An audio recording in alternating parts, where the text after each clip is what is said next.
Pronto, Elias. Estamos ao vivo. Primeiro, agradecer aí sua colaboração, né? Parabenizar pelo seu trabalho nos vários campos, né? E agora no Instituto da Geografia, né? No Rio de Janeiro. E agradecer, né? Pela sua agenda cheia. Queria que você se apresentasse, Elias. Para quem não te conhece ainda, eu sei que tem milhares de pessoas que te conhecem. Eu acho que está com algum delay aqui, mas vamos lá. Bruno, Sim, eu que agradeço o convite. Desculpa aí as várias vezes que nós tivemos que desmarcar essa conversa nossa. É porque eu cheguei da China dia 30 de dezembro, não tirei férias, já entrei num trabalho novo. Tem essa questão da família, tem as aulas que começaram claro. também, que eu também sou professor. Mas o fato é que eu estou aqui agora e muito disposto a conversar um pouco com você e com o nosso público aqui sobre a China e socializar um pouco o nosso conhecimento que nós acumulamos ao longo dos anos sobre esse tema, que para mim, a mim é muito caro, né? E é o que me trouxe aqui hoje, né? Mas obrigado mesmo de coração. Elias, já de bate-pronto, assim, eu tenho visto muita entrevista sua e tem nos ajudado a compreender a China de uma perspectiva totalmente diferente do que a gente entendia, né? Mas a gente tem um problema, é que a gente tentar compreender a China a partir do Ocidente. E você tem um trabalho, né, tem feito um trabalho de releitura, de leitura da China, justamente a partir da própria China, né? Já que você esteve lá e você estudou a China por muitos anos. E tem usado muito da contribuição de Inácio Rangel, quando Inácio faz a leitura lá da Rússia, né? Então, acho que esse tema de tentar compreender a China, quais são as ferramentas para compreender a China, acho que são elementos assim que pouco explorados ainda. Acho que as pessoas estão muito atenadas à questão da guerra com os Estados Unidos, né, do avanço, então. Mas quais são os elementos chaves para a gente compreender a China, né, a partir da própria China e não desse olhar nosso aqui Eu, ocidental? Bruno, acho que o ponto de partida é observar que o que se chama de Ocidente, ou mesmo o Brasil, que não é Ocidente, mas é franja do Ocidente, é uma formação muito nova, né? O Brasil tem 500 anos, os Estados Unidos têm menos do que isso. Enquanto que a China, por exemplo, ela é uma civilização que tem 5 mil anos de idade. As primeiras trocas comerciais surgiram por ali por volta de 3.600 anos atrás, né, ou mais de 1.600 anos antes de Cristo.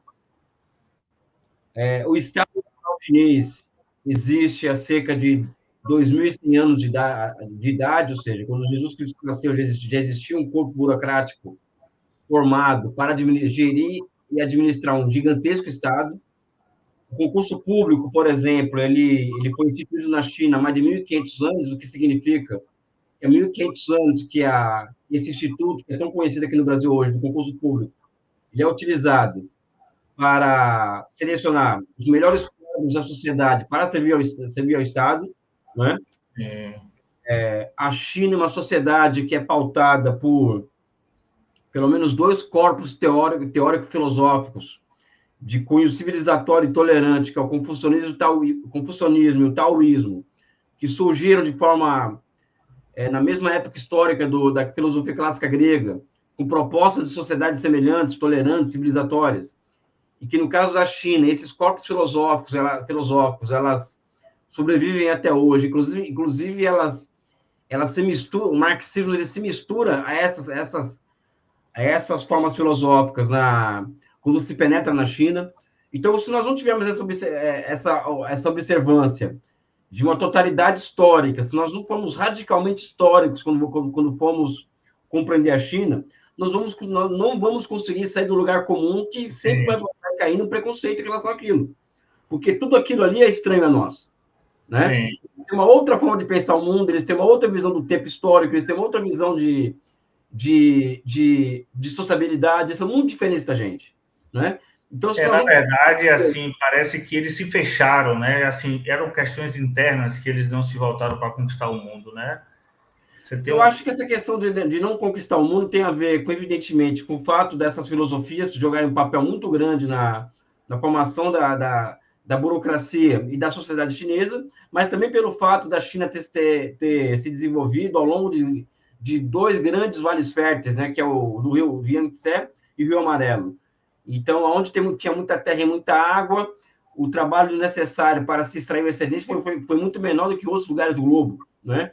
Então, isso, enquanto em outros lugares do globo o ser humano se endurecia muito por conta da rigidez da relação dele com a natureza, visto teu vazão, ao surgimento de visões de mundo como de Destino Manifesto, Nova Canaã, que são visões reacionárias de mundo, a China foi o contrário, né? Então, então ela tem todo um construto filosófico, existencial, que a condiciona no ser um país expansionista, um país imperialista, ou coisa do tipo, né? Então, não é fácil entender a China a partir de parâmetros que nós queremos estabelecer a partir da nossa vida no Ocidente, né? Então, o apelo que eu faço é estudem a história da China antes de falar dela, né? Acho que essa que é a grande questão, né? Até a própria questão do time, né? Porque eles misturam tradição com progresso, né? Isso requer um certo tempo para ser maturado, né, Elias? Aí que está a questão da relação, a relação dialética disso, porque a manutenção da tradição, que no fundo é a tradição, é a manutenção da existência da China enquanto civilização, não é? É isso que tem em jogo até hoje, é isso que tem em jogo, por exemplo, numa guerra comercial com os Estados Unidos, uma guerra tecnológica, com a Revolução de 49, com a sobrevivência ao seco que ela foi submetida durante entre 49 e 78. Tudo isso tem relação com a manutenção da civilização chinesa. E essa manutenção não seria possível sem o progresso material daquela civilização. Sim. Então, contraditoriamente, né, o progresso que pode muitas vezes bater de frente com o tradicional, ele serve para a manutenção do tradicional, para a manutenção da ordem de coisas que existe há 5.000 anos, há 2.000 anos, há 3.000 anos. Né? Então, existe uma relação direta entre progresso e o antigo e o tradicional, né? com tudo isso que nós estamos discutindo sobre China, tradição, modernidade, a dualidade do antigo com o novo, né? Ou seja, existe uma dialética nisso aí. Existe uma separação entre duas coisas, né? O antigo e o novo, por exemplo, né? E vem cá, e o Estado, como é que o Estado evolui para esse projeto, né? Para esse processo de planejamento ao longo do tempo, né? Para se constituir nessa potência, né? Que vem se constituindo relativamente há pouco tempo, né? Assim, no sentido do avanço, porque especificamente mais a partir da década de 70, não é isso? Enfim, se a gente for na raiz do fenômeno, nós vamos perceber que o Estado chinês ele já nasce como um Estado planejador. Por quê? Porque ele nasce com uma demanda muito evidente, muito clara, que é qual? A de construir infraestruturas para a contenção de enchentes, né? Para a manutenção da vida daquela sociedade de milhares de famílias de camponeses, né? Então, a China já nasce com essa necessidade de planejar grandes obras hidráulicas, né? Tanto é que a China é tida como Estado hidráulico, né? E não somente isso. As grandes cidades chinesas que existem até hoje, como Pequim e Xangai, elas surgiram de forma planejada há 600 anos atrás, 1.000 anos atrás, né? Tem um grande canal ligando o rio Yangtze com o Rio Amarelo, que tem mais de 1.000 anos de idade, esse canal. Tem a Muralha da China, que também é muito antiga, que também foi uma obra planejada. Então, o planejamento central na China, vamos falar dessa forma, ela já existe há muito tempo. Então, para nós compreendermos, por exemplo, como que a China ela consegue e tem capacidade de intervenção rápida na realidade, que, na verdade, isso é capacidade de coordenação e de planejamento, nós também ela já nasceu grande, né? Chinesa, né? Que é a história de um Estado que já nasce planificador por uma necessidade colocada pela natureza, né? Pelas relações de ser humano e natureza. Sim, e tudo de grandes proporções, né, Elias? Sim, porque o Estado... E tudo de grandes proporções.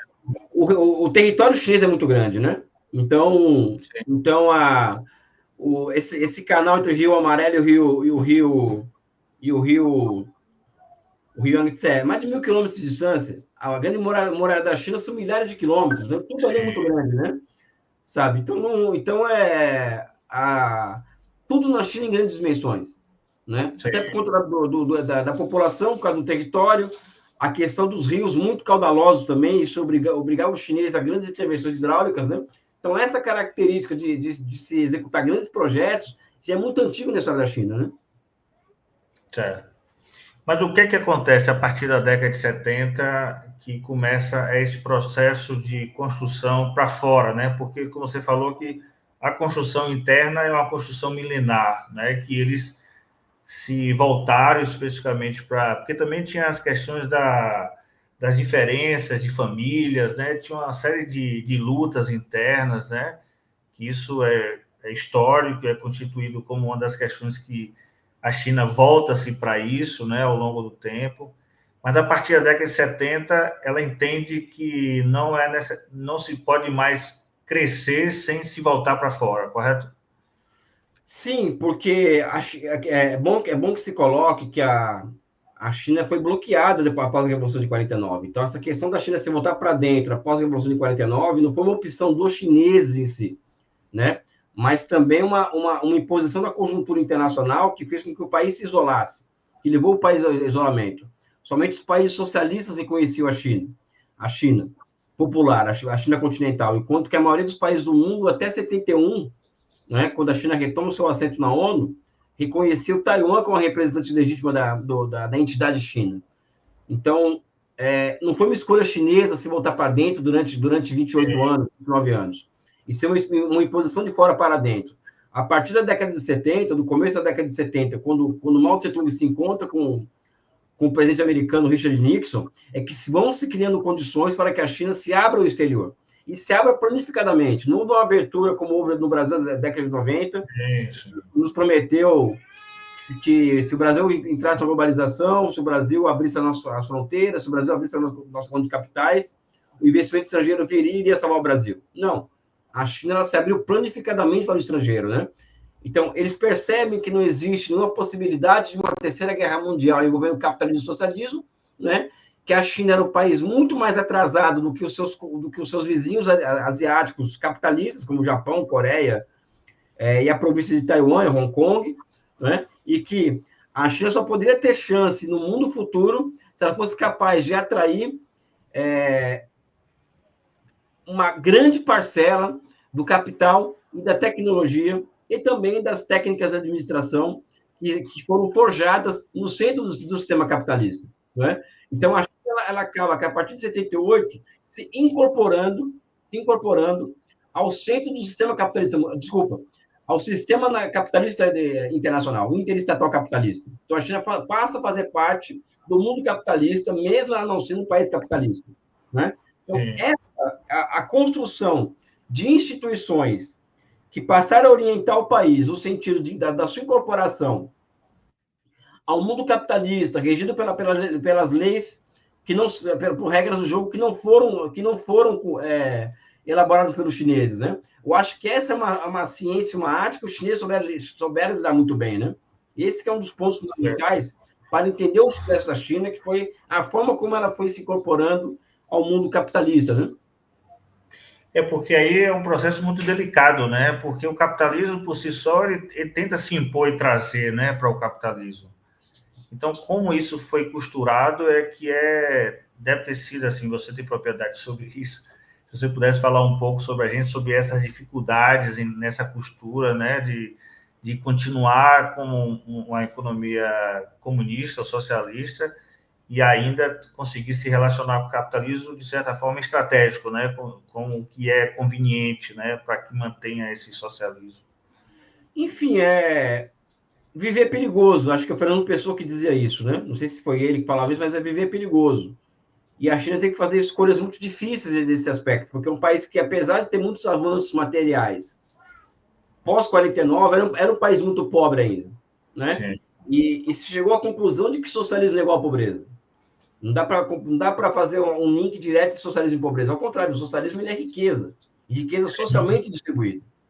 Então, antes de mais nada, para se falar em socialismo, fazia-se necessário a construção de riqueza material. Né?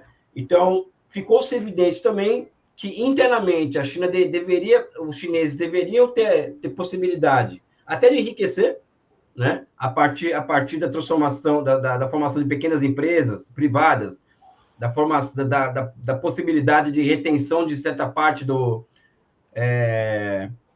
excedente agrícola, ou seja, o camponês chinês passou a ter a possibilidade de vender no mercado o seu excedente, coisa que era proibido antes, né? E dessa forma ia acumular riqueza, que por sua vez ia se transformar em consumo e por sua vez ia se transformar em demanda para a indústria que estava ressurgindo na China no final da década de 70, né? Acho que esse é um ponto. Outro ponto é como que a China ia se transformar em um grande polo de atração de capital estrangeiro produtivo.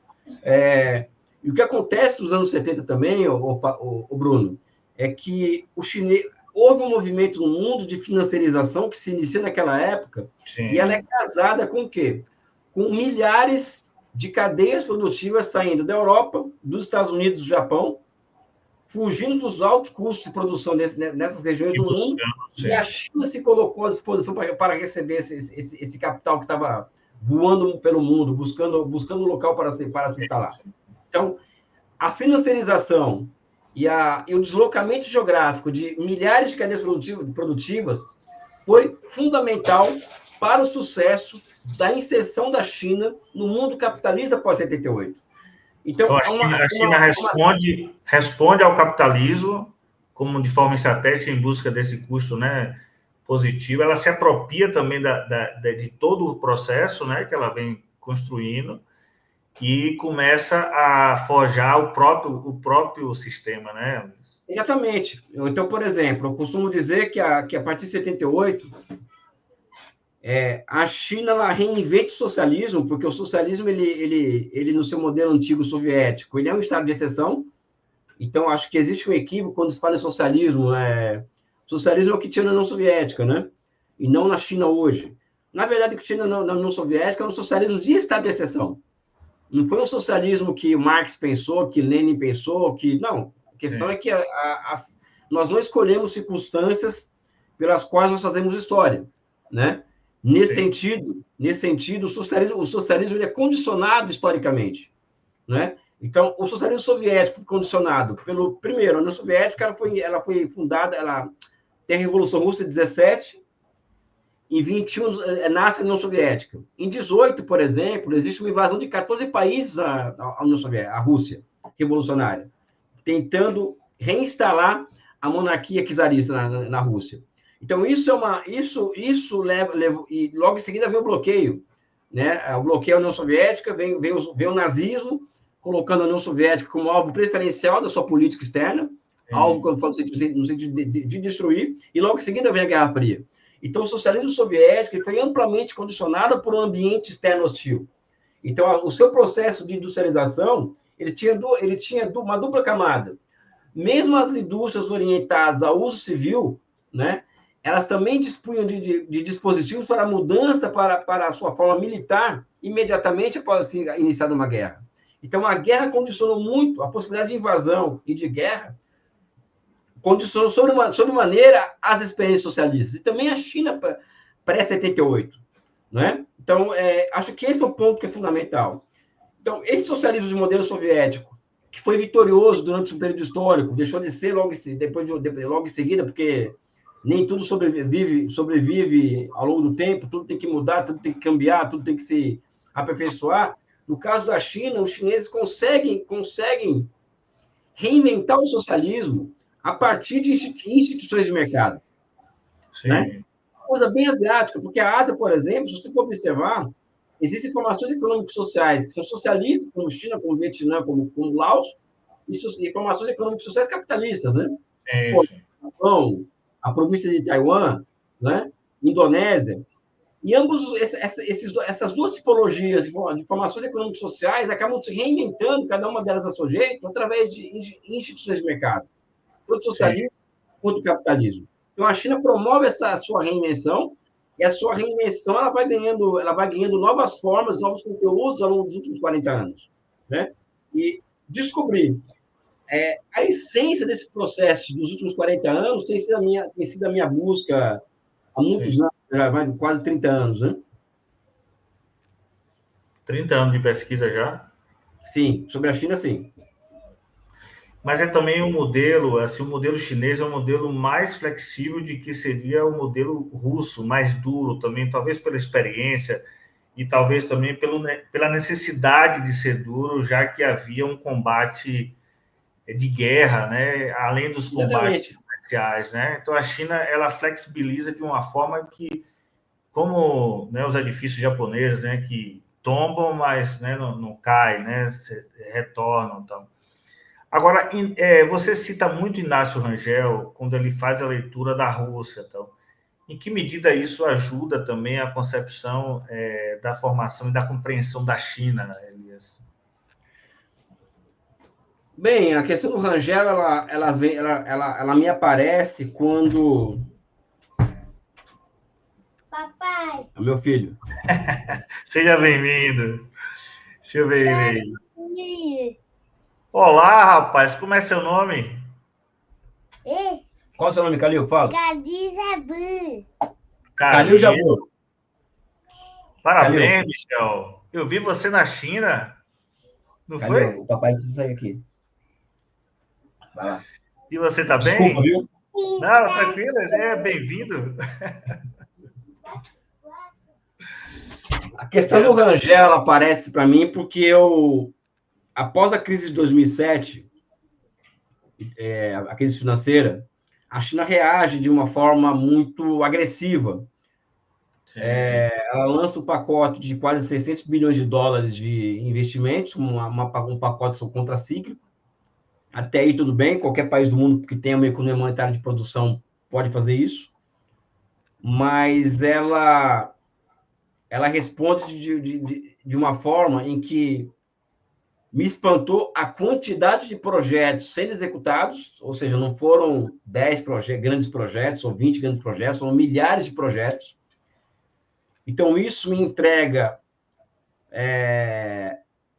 empiricamente, uma capacidade de coordenação do investimento jamais vista na história humana, porque é inacreditável a capacidade que os chineses tiveram, evidentemente tem hoje, de elaborar e executar simultaneamente milhares de projetos. Isso lança mão de uma visão de que os chineses conseguiram alcançar um nível superior de interação entre ser humano e natureza, o que significa que a técnica, a base técnica do país aumentou, e ao aumentar essa base técnica, o aumento dessa base técnica é causa e consequência dessa elevação das relações ser humano e natureza, né? O São que, em mega última instância, projetos, significa... né? Oi? Tudo mega projetos. Então, isso significa, do ponto de vista da filosofia, do ponto de vista da economia, que a China inaugurou novas e superiores formas de planificação econômica. Sim. Então ela, em relação à antiga União Soviética, por exemplo, já inaugurou novas formas. Sim. Então, eu comecei a me perguntar como que eles conseguiram alcançar esse nível superior de planificação econômica e tal. É quando eu vou olhar, por exemplo, os planos quinquenais chineses, e eu percebo, por exemplo, que a partir do 11º plano quinquenal, em 2006, os chineses eles inauguram um sistema nacional de inovação tecnológica que compreende um conjunto imenso de grandes de conglomerados empresariais públicos, um conjunto imenso de conglomerados empresariais não públicos, privados, um sistema financeiro que corresponde a 144 bancos públicos também, capazes de criar moeda, instituições de pesquisa, de universidades, etc. Isso formou um ecossistema. E dentro desse ecossistema surgem inovações tecnológicas disruptivas, como o 5G, o Big Data, a inteligência artificial, etc, etc, etc. E o Partido Comunista, como dono do Estado, né, ele se apreende dessas inovações tecnológicas disruptivas para essa apropriação capacita o Estado a planejar em nível superior, né? Sim. E coloca para mim uma outra questão, né? Que como que se diz? Você fala da capacidade de mega, né? Sim. que é a seguinte: qual que é a forma histórica que o socialismo ele está aparentando na China? Por quê? Porque uma coisa é você ter uma noção de que o socialismo ele é uma coisa linda, maravilhosa e tal, crescida, bem tratada, etc. Uma outra coisa é nós observarmos o surgimento de uma sociedade de orientação socialista e como ela se desenvolve e qual que é o estado da arte dessa sociedade em determinado ponto da história. Então, o meu desafio intelectual foi buscar o quê? Qual que é a cara dessa criança que está surgindo na China, né? E qual que é a cara dela hoje?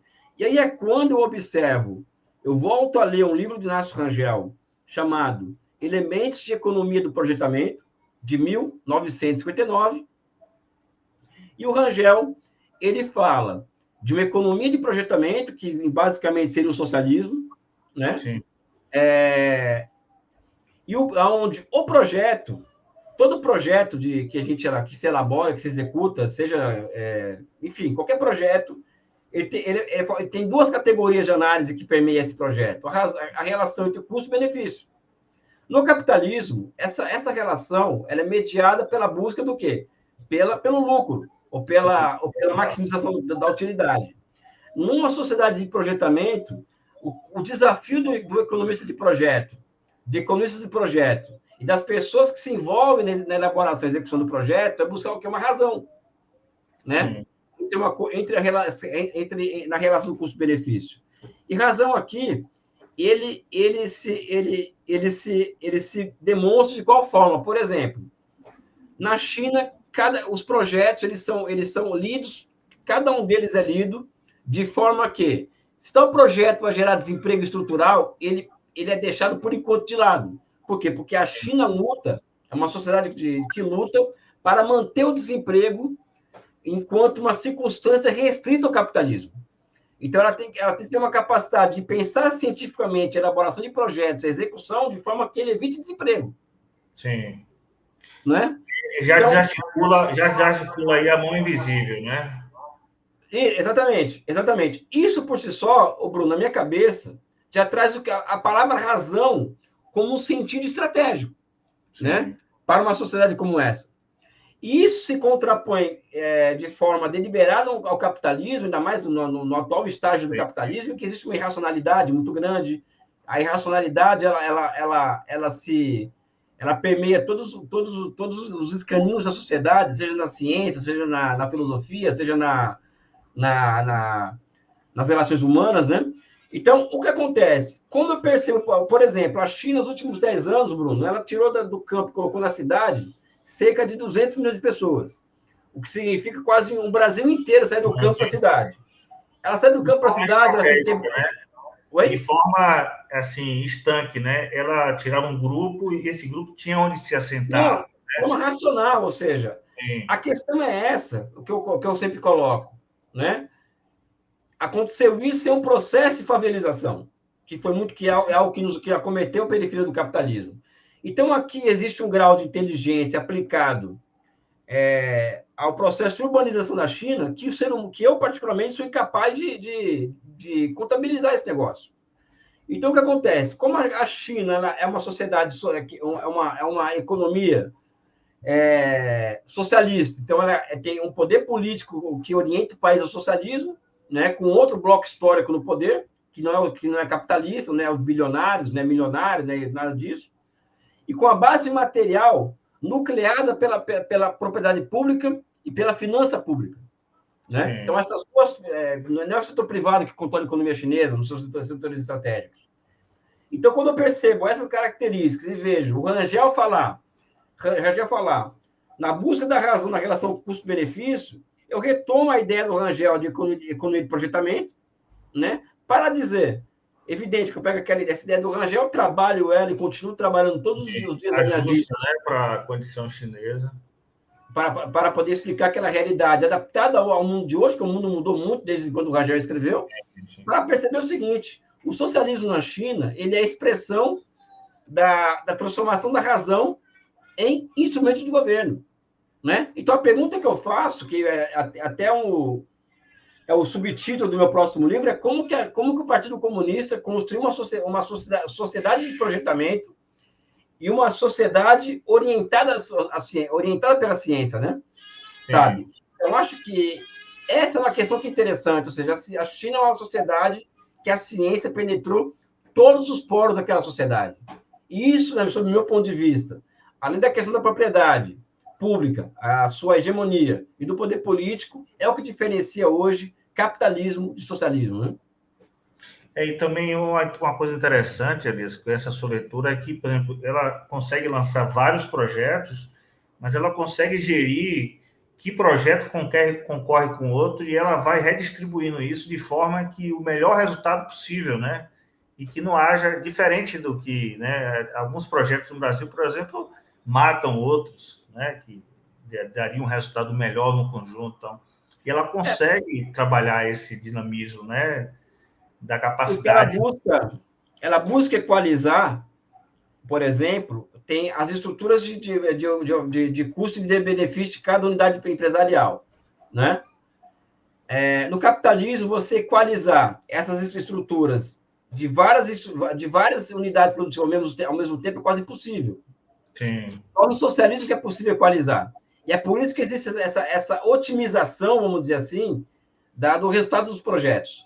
Porque existe uma equalização das estruturas de custo-benefício dessas unidades produtivas. É por isso que dá certo qualquer projeto que a China faz. Mas não é somente isso, né? Existe na China também o processo em andamento da superação da dicotomia entre macro e microeconomia. A microeconomia é aquela economia orientada pela firma, ou seja, que é a economia de empresário, né? Orientada ao lucro. Enquanto que a macroeconomia ela é uma construção orientada ao orçamento do Estado, orçamento social. Na medida em que nos últimos anos, por exemplo, a China passou a regular cada vez mais o setor privado, a ponto do setor privado ser quase que praticamente controlado pelo Partido Comunista, a diferença entre a macro e a microeconomia vai se desmantelando. Sim. De forma que as duas formas vão se fundindo uma com a outra, né? E uma nova economia surge, né? E essa economia é a economia do projetamento, né? Uma economia que supera a macro e microeconomia, supera essa duplicidade, por exemplo, que a gente vê planejamento versus mercado. É muito comum a gente ler sobre isso. Na China tem planejamento e tem mercado. Eu acho que não tem mais nenhuma coisa nem outra. Eu acho que existe uma superação dialética, uma síntese entre planejamento e mercado, sob uma forma superior de planificação econômica, que é o projetamento. Sim. Então, existe muita elaboração teórica a ser construída ainda, partindo desses pontos que eu estou trazendo aqui para você, né? Sim. E é interessante que você vê que o capital, por exemplo, o capital chinês que veio para o Brasil, ele responde à necessidade de planejamento da China. Ele não é vamos dizer, um capitalista chinês que veio aqui ganhar dinheiro. Se for isso, ele não tem apoio da China, correto? Então, assim, ele vem para cá justamente o quê? Trabalhar com commodities, trabalhar com elementos que ajudam dentro do projeto de planejamento da China, né? Que já é esses tentáculos fora da China. Sim, porque esse projetamento, essa capacidade de intervenção fora da economia chinesa, ela transborda para o mundo. E ela transborda para o mundo sob qual forma? A iniciativa Cinturão e Rota, que é essa exportação maciça de capital chinês do mundo afora. Sim. Né? Então, a China constrói ferrovia, porto, aeroporto, estrada, escola, no mundo inteiro atualmente. Né? Na América Latina, você tem um processo de endividamento já em moeda chinesa, né? Que é um elemento também de força também, né? Mais ou menos. Eu acho que a China hoje, como é uma economia que é orientada por empresa pública e finança pública, né? A margem de lucro dela em relação às multinacionais estrangeiras no mundo afora é muito menor do que das multinacionais.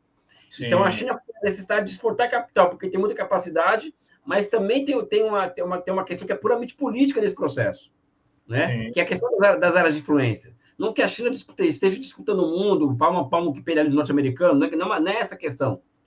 A questão é que o socialismo, para sobreviver nesse mundo que a China faz parte, que é capitalista, ele teve que se observar no momento histórico e falar, pô, ou eu exporto capital, ou vou ter que ser receptor de capital o resto da minha vida. Sim. Né? Ou eu Enfrentar problemas militarizo. monetários, né? Porque Sim, também. exatamente. Exatamente. Ou eu me militarizo ou ser invadido e destruído, como aconteceu com a Líbia, com a. Então, o socialismo ele não, ele é algo que é escrito certo por linhas tortas, né? Porque a história condiciona a existência desse modo de produção novo, né? Isso difere muito da Rússia, né? De ter se fechado tanto, né? A Assim, claro, Rússia são não condições somente isso. materiais diferentes, né? Também. Tá. Não, e não somente isso. A Rússia, a União Soviética, quando ela sai ao mundo, né? Quando ela passa a exportar bens, ela não exporta bens manufaturados de alto valor agregado. A Rússia entra no mercado mundial a partir do quê? A União Soviética, exportando gás e petróleo.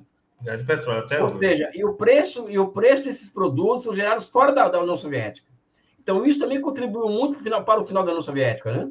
Porque ela passou a depender de preços formados fora do país, e evidentemente que os americanos com a Arábia Saudita manipularam o preço do petróleo no final da década de 80 para poder enfraquecer a União Soviética, né? Acho que Claro. esse é um ponto fundamental. Mas, Elias, voltando para aquele momento lá atrás, que você fala da questão na década de 70, com o enfrentamento dos problemas financeiros, né, que abalaram o mundo todo, tal. Aí você fala em surgir vários projetos. O que acontece, né, no Partido Comunista para que isso venha a ocorrer, né? Assim, porque esse momento é um divisor de água, como você colocou, né? O que acontece ali? É alguma figura que chega, né? E com essa ideia, isso é uma reflexão, porque o que a gente vê também é que a China tem total compreensão do mundo fora ela, né? E tem total compreensão também dela dentro desse mundo, diante dessas condições que estão aí e tal. Mas o que acontece ali nesse momento que você falou que assim, é um momento de ruptura, né? No sentido de romper com a trajetória e começar essa trajetória que avança e se depara, né? Que na verdade não para diante das dificuldades, pelo contrário, faz uma ação bastante forte no momento que geralmente o capitalismo se recolhe, né? Bem, primeiro que a China já passava por muitas dificuldades de funcionamento do seu sistema. Existiam camadas dentro do Partido Comunista que chamavam atenção para os problemas externos da China, como, por exemplo, o problema de abastecimento alimentar. Na Sim. China, que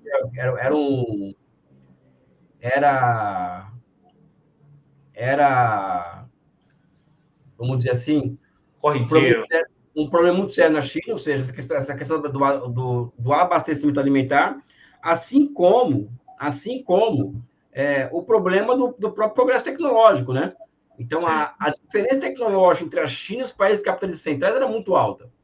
E o socialismo ele é uma formação que, em tese, deve ser superior à capitalista, né? Então, isso é chamando muita atenção, muita atenção de muitas lideranças da China.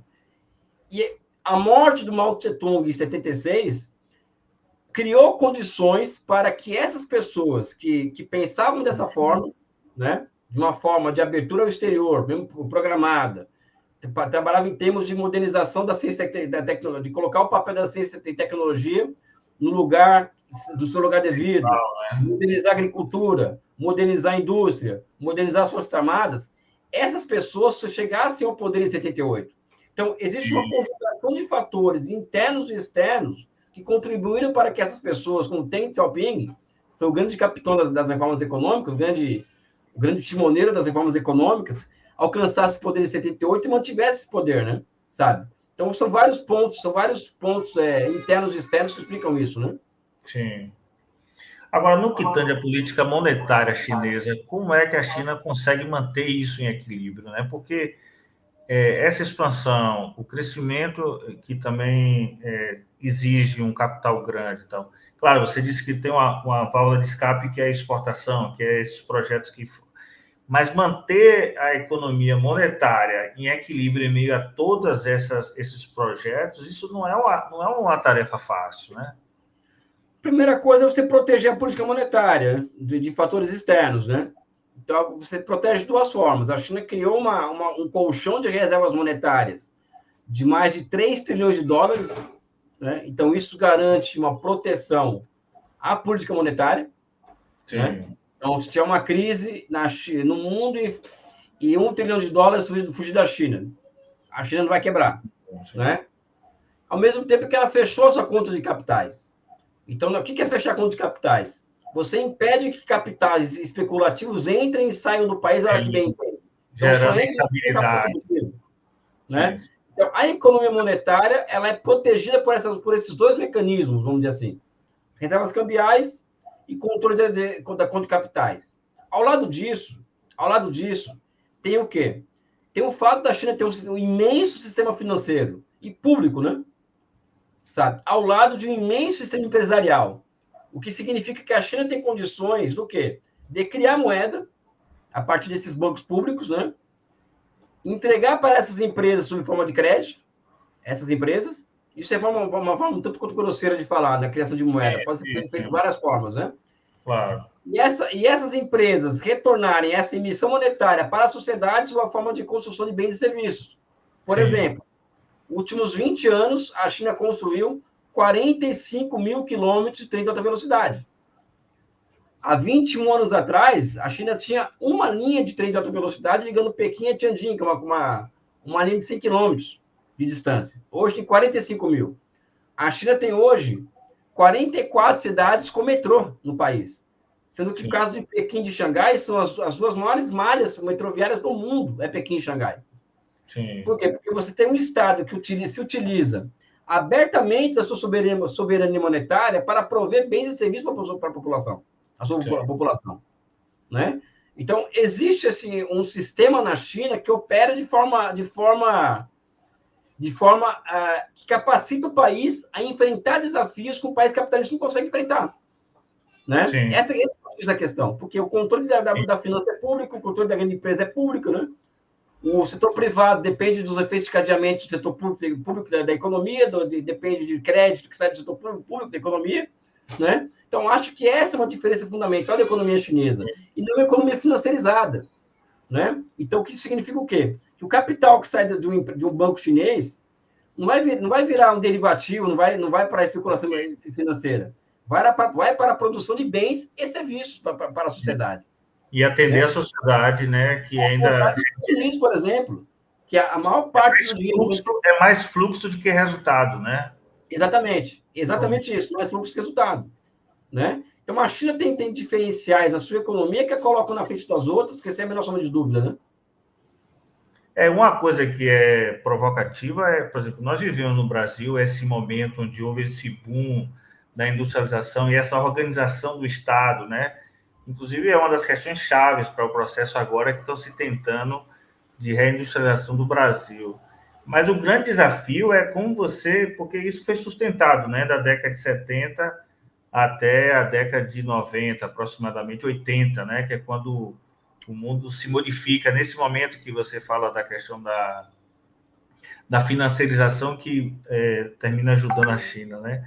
Agora, uma peça-chave é como a China se mantém ao longo dos anos com esse processo de crescimento, né? Isso não é um desafio simplório, né? Requer o tempo todo essa reinvenção. E quais são, né, os desafios da China da agora por diante, né? Nós temos um desafio grande com relação aos Estados Unidos, que parece estar mais colaborando que tudo, né? Mas aí também existe um risco da questão de uma possível guerra. Como é que isso, né, passa, pelo que você entende, né, passa na cabeça dos chineses, né? Eu acho que a China, nos últimos 40 anos, ela é um exemplo de um país que foi criando instituições ao longo do tempo, né, que foram recapacitando e reinventando o país para enfrentar os desafios colocados pela conjuntura. Sim. Desafios que foram colocados tanto pelas contradições geradas pelo processo de desenvolvimento, quanto pela conjuntura internacional. Por exemplo, a China criou uma máquina de previsão muito grande. Previsão que eu falo assim, você tem milhares de pessoas pensando simultaneamente como enfrentar os problemas que a conjuntura coloca, né? E prevendo problemas futuros. Isso é um diferencial absurdo que a China tem em relação ao resto do mundo. Acho que é isso que nós temos que observar, o que eles fizeram que nós não fizemos, né? Nós abrimos mão de qualquer instrumento, de todas as instituições capazes de ajudar na planificação da nossa economia. Os chineses fizeram o contrário. Eles dobraram a aposta em mecanismos de planificação econômica, né? E o desafio futuro da China é evidente. Eu acho que o grande desafio é o desafio dos Estados Unidos, é um desafio existencial, né, que os americanos colocam para eles, mas que, por incrível que pareça para muita gente, a China pegou um limão e transformou em limonada esse bullying tecnológico, porque a China hoje a China vive um boom de inovações tecnológicas, um boom muito grande de inovações tecnológicas.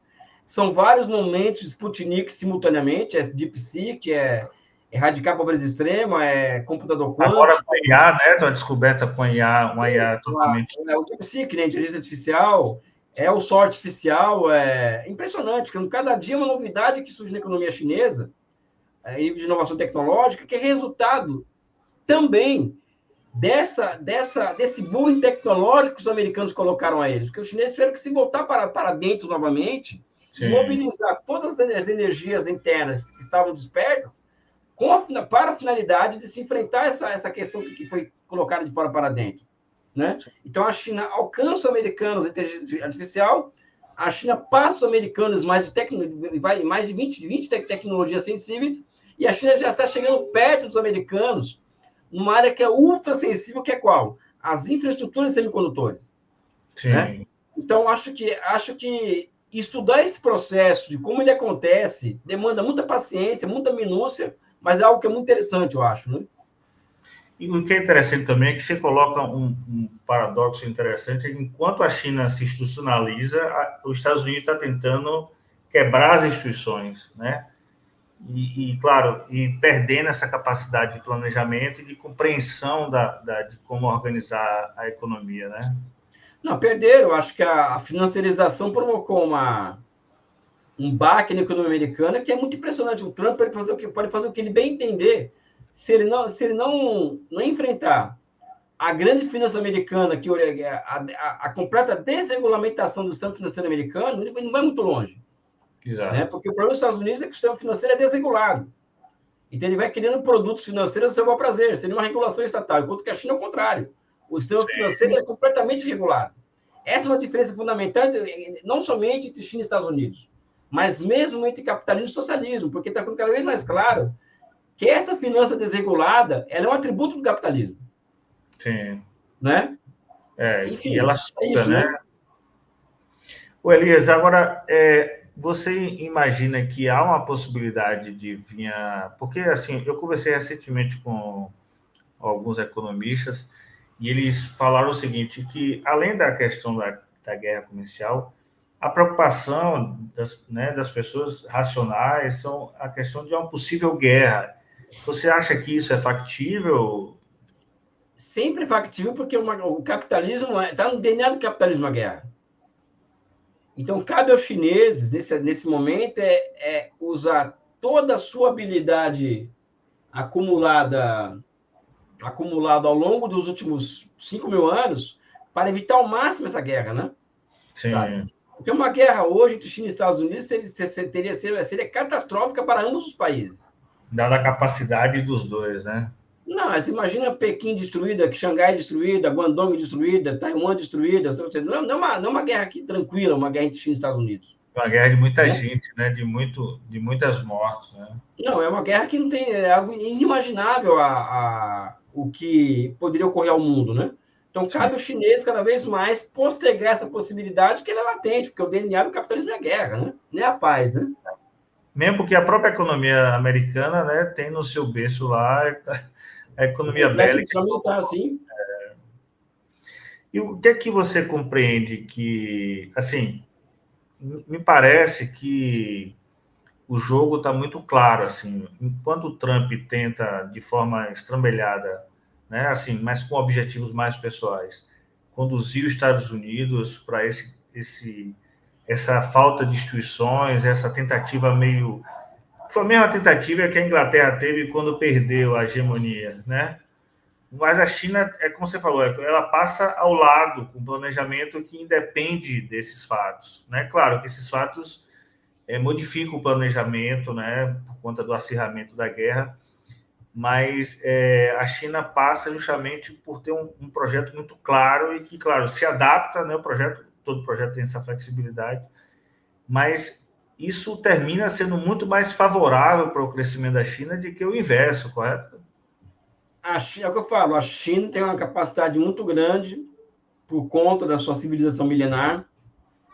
Eles criaram uma arte da guerra, né? Tem até o livro famoso Sun Tzu. Então, eles transformaram e estão transformando a força, usando a força americana contra eles mesmos, né? Sim. Acho que essa é a grande magia da história dessa relação de China e Estados Unidos, né? Desse conflito entre China e Estados Unidos. A China usando a força americana contra eles mesmos, né? Sim. E eu acho que vai ser assim por um longo período de tempo ainda. O Elias, e com relação ao Brasil, assim, esses projetos da China com o Brasil, de que forma o Brasil pode se apropriar melhor disso, né? Porque a China vem crescendo. Tem aqui, eu estou em Salvador, né? Então você tem a BID aqui na Camaçari, tem o projeto da Ponte, que é um projeto mega, e outros projetos estão sendo discutidos aí. Então, mas como é que a gente pode, como é que o Brasil vem, né, nessa construção, buscando se apropriar melhor disso, e o que é que fica da China, né, de ensinamento para nosso processo de planejamento e, né, tentativa de voltar ao crescimento, né, ainda que haja muito, como diz Paulo Nogueira, ainda haja muito brasileiros e estrangeiros, né, que... Total. Paulo Nogueira tem total razão. Acho que primeiro a gente tem que ver o que nós queremos no Brasil. Se a gente não sabe o que nós queremos para o Brasil, como a gente vai querer que a China nos entregue uma receita, entendeu? Então, faz muita falta uma visão, uma sofisticação estratégica, um pensamento nacional estratégico sofisticado. Falta saber qual é o nosso objetivo enquanto país, porque muitas vezes os projetos chegam para cá e é para executar no dia seguinte, é uma coisa muito curto-prazista, né?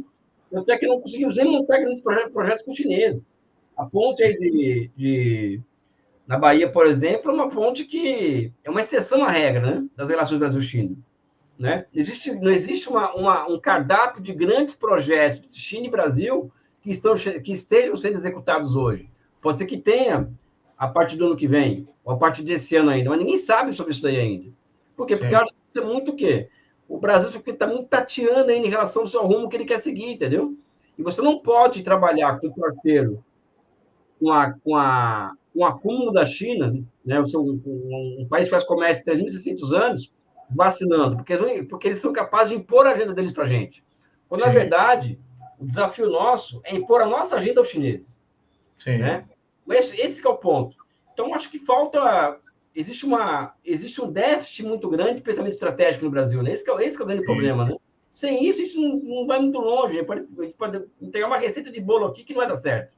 Sem isso, né? Mas você acha que essa nova industrialização, ela compreende, ela começa a dar raízes a essa possibilidade?